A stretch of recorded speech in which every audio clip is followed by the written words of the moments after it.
Sergeant Alistair, it's very good for you to join us today. Hi, good morning. Good to see you. So Ali, would you mind just perhaps giving a brief introduction to yourself before we start?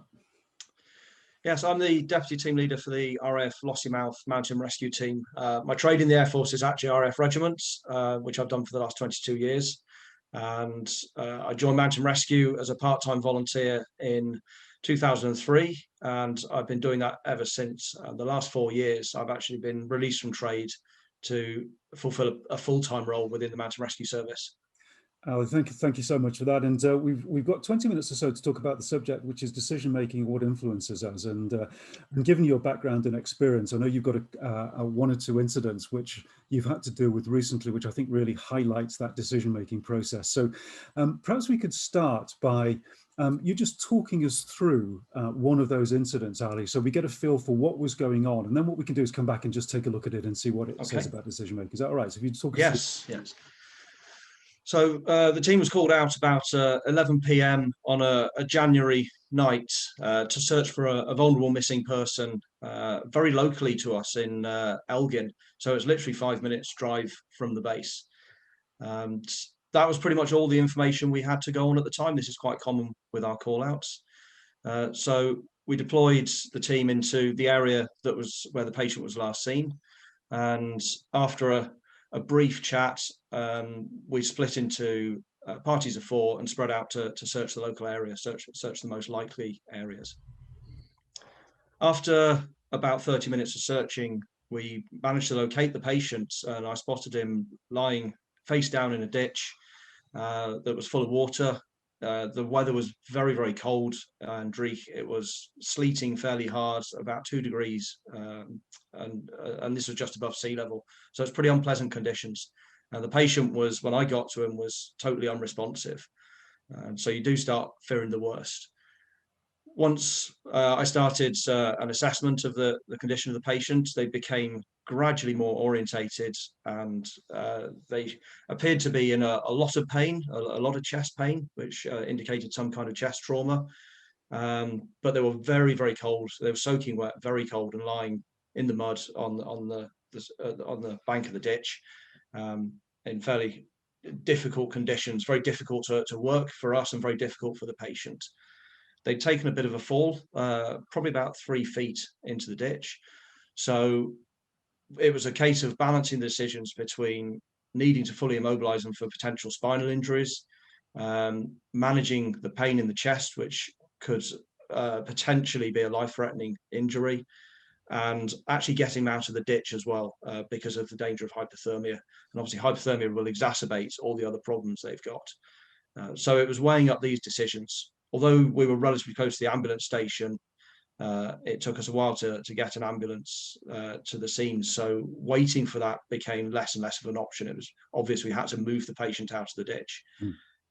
Eventually, we chose to do it without pain relief for the chest injury, because the pain relief we had, you can't administer to a patient with chest injury. And we managed the immobilization as best we could to move them, but it wasn't perfect. It was far from a gold standard packaging of a patient. And we decided that actually the hypothermia was the greatest threat to them. And that was what we had to, and we had to get them out of the ditch where we could fully assess them in an easier to work condition, and also a far more comfortable environment for the patient to be in. Right. So it was a balance of the right clinical treatment at the time as compared with the absolute gold standard of clinical treatment, which could have taken a lot longer and worsened the patient's condition ultimately. Right. And the result? The results were we handed over to Scottish Ambulance Service, who transported the patient rapidly to the local hospital, which again was only 5 minutes away. After assessment, they were kept in overnight, but actually left hospital the next day and made a full recovery. So it was a fantastic result from something that, if we hadn't actually managed to find the patient in the first place, because of the conditions that night and the fact they were unresponsive, I think by the early hours of the morning, it would have been a very different outcome. Yeah. So it was a very satisfying result for the team. And that's great to hear. So, Ali, you've mentioned already, in the middle of that incident, you were clearly making some critical, indeed life and death decisions, which had a positive outcome. And you said something about balancing the needs of this particular patient and this particular individual against, I think you called it the gold standard for how to deal with it. Could you just talk us, or perhaps you can just share as if you can track back to the decisions that you were making as you handled that incident successfully, and just talk us through that again, and what you were weighing up in those critical decisions and what was going through your mind. I was concerned about the chest injury primarily because it's life-threatening, but I couldn't access the patient because of the level of pain he was in, and the fact I was stood in 6 inches of muddy water, and it was dark. I couldn't get a decent view of what was going on. So the first challenge you had was, under perfect circumstances, you'd be presented with a patient that you could, where you could actually do a really good diagnosis of exactly what the issues were. So the first challenge was that you had in terms of your thought process was, I can't get to a diagnosis here. It was actually limited clinical information to make the decision. So I was working on assumptions. First of all, the fairly obvious assumption. Sorry, Ali. Assumptions based on what? The weather conditions, what the patient was definitely displaying, which was breathing difficulty and a large amount of pain in their chest. But I couldn't actually see anything that was potentially causing that pain, but they were very tender to touch. So I was working on the worst case assumption that they had a chest injury, probably involving broken ribs, which can become life-threatening. And you'd observed the fact that I think you said the patient looked like he'd fallen into a ditch. So that presumably also led you to think, well, actually, he's probably got a chest injury as a result of the fall. Yes, it certainly had a mechanism to generate a chest injury, and also potentially spinal injuries as well. So, in theory, because of the cold, because of the potential spinal injuries, I should have waited until we had the full casualty wrap system to insulate them, vacuum mattress, stretcher, collar, and everything that goes with immobilizing a patient from head to toe. So that's the gold standard treatment. That would have been the gold standard of packaging. So they're warm, they're immobilized, and you can extract them that way. I got it, and that clearly wasn't immediately accessible to you, or wasn't available, or you just judged that actually leaving this patient where he was going to result in potentially a fatality. So the kit was minutes away, and I decided that actually, as soon as I had the minimum of a vacuum mattress and a stretcher, I was going to lift the patient out of the ditch. I was offered a spinal board by the fire service, who were on scene as well, or what we call a Kendrick extraction device, which is designed for getting people out of crashed vehicles. And actually, I discounted those because neither of them gave me the immobilization that I wanted for a very difficult maneuver out of the ditch. So I discounted those that were immediately available and waited an extra couple of minutes to get a vacuum mattress and a stretcher. So you're also assessing.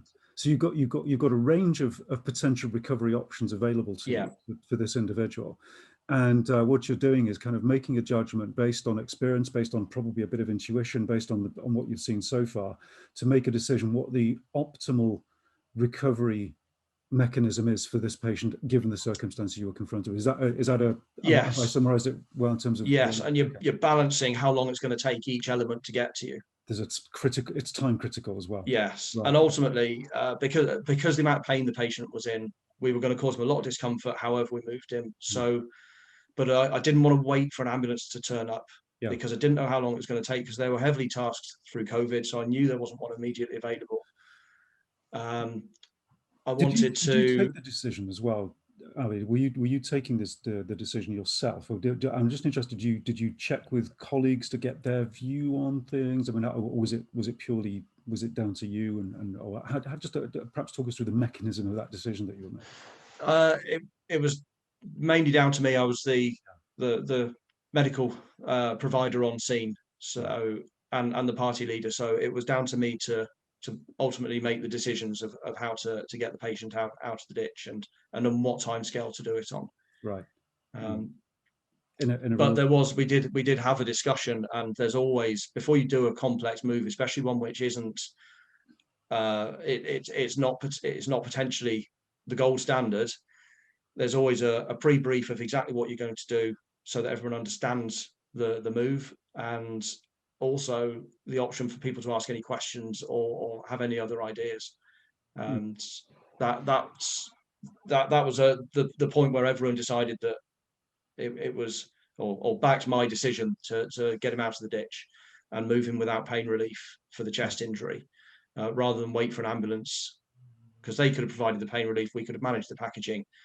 But leaving the patient in the ditch for any longer, I think, would have caused much more complications and potentially life-threatening hypothermia. Indeed.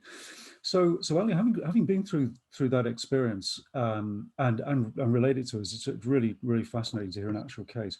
What would your for somebody listening to this, what would you say are the key points or lessons about decision making, and where time critical decision making, where there is indeed risk to life, which is something I'm sure you've been through on many occasions? What are the key things that you would say we can learn from that in terms of practice of decision making?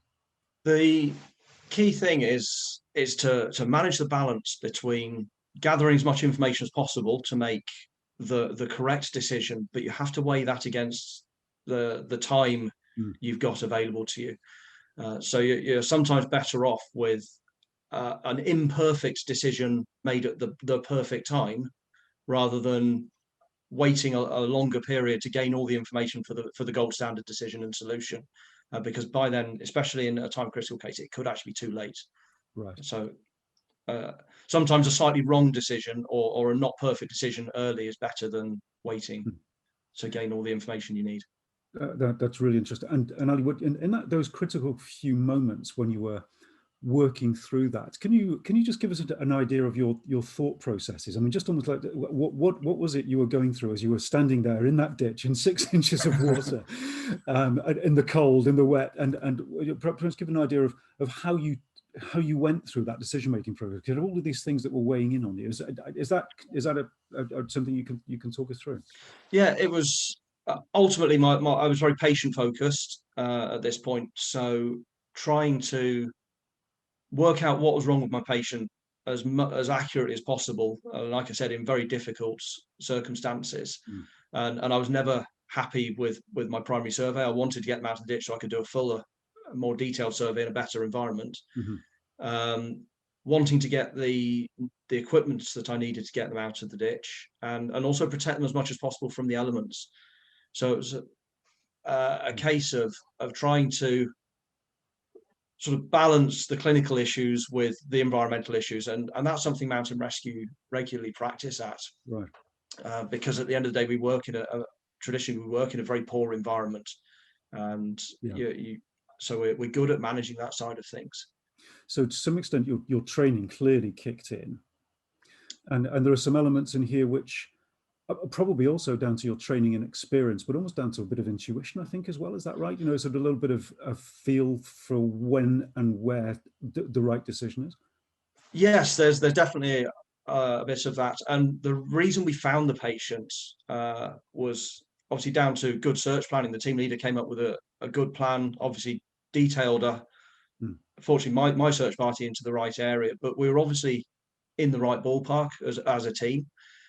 So that was the first decision of where to look and how to look.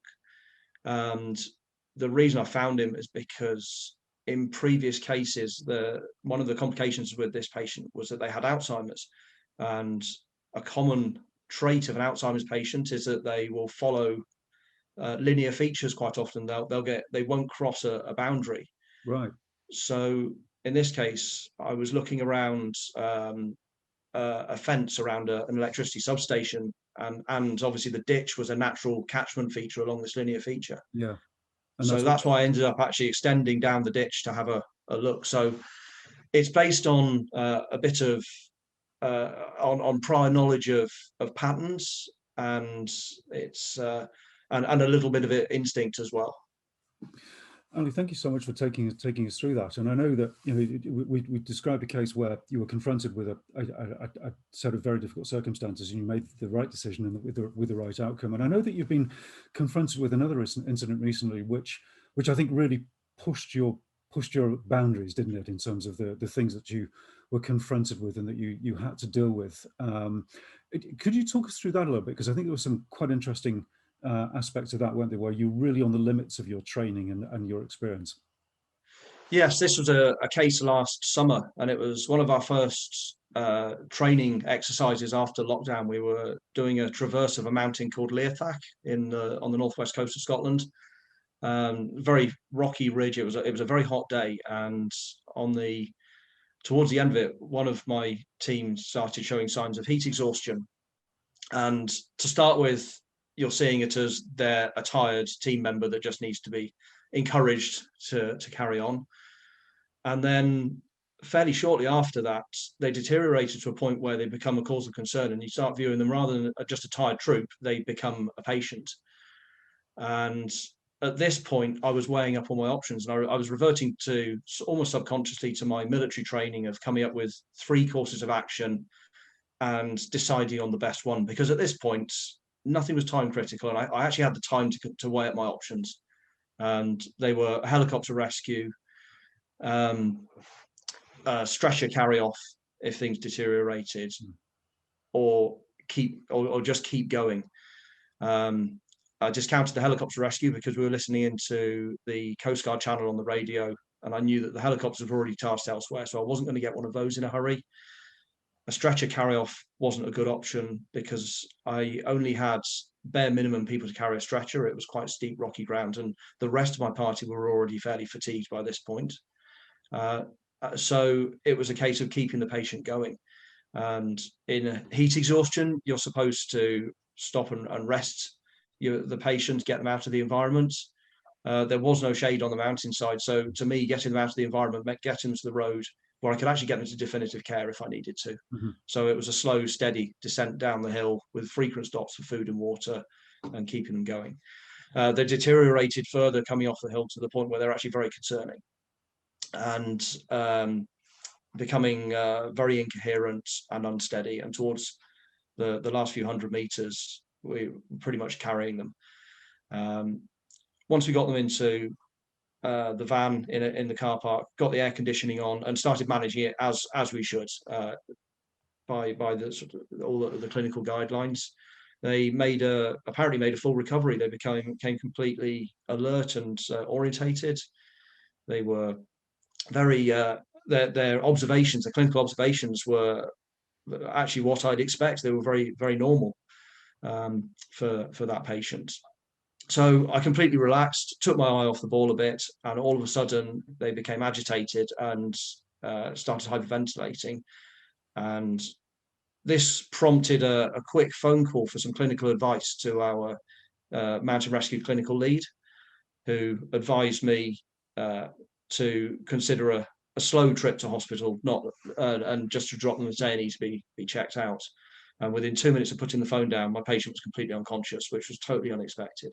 And this was when my decision-making started to break down, looking at it with hindsight, rather than coming up with options, weighing up my options. I became purely reactionary and was reacting to what I was seeing in front of me.